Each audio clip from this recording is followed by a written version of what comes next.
يا صباح الفل. تعالوا بينا بقى نعمل شوية مخلل اللفت موجود في السوق وفي كل الدنيا وكلنا بنحبه. دايما معلومة ليكي، لما تيجي تنقي اللفت هاتي الصغيرة، بلاش تجيبي الكبيرة، هتلاقيها مخوخة مخوخة يعني، أو شايخة من جوه، يعني هتلاقيها شبه السفنجة من جوه وما بتبقاش حلوة وبنشيلها وبنرميها فهتخسري فلوسك على الأرض. فانت تجيبيها الصغيرة. أنا جبته فضيته بقى كده في الحوض.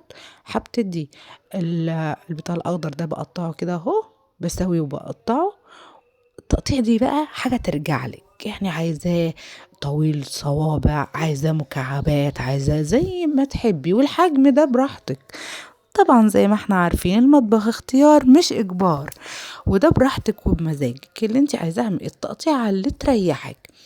انا بجيبه بنضفه، بشيل الزيادات اللي فيه، بنضف بشيل اي حاجة وبقطعه. دلوقتي بعد ما غسلته وشطفته مرتين تلاتة بقى ونزلت الطين منه حطيته في المصفى اهو، هنزله في الطبق كده، وهنزل عليه بالتركة اللي هتخليه ملوش ريحة ابدا، وهي المية السخنة من الكتل.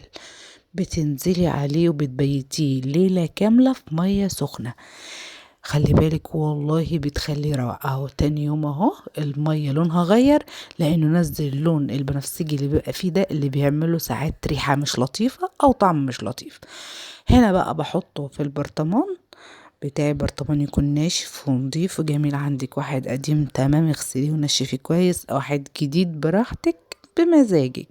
ولو وصلتي لحد هنا متنسيش الكومنت واللايك، وما تنسيش تعملي متابعة للصفحة عشان اكبر بيكو، وده يشجعني ان انا اكمل. هنا حطيت من 6 ل8 معالق ملح حرام كده.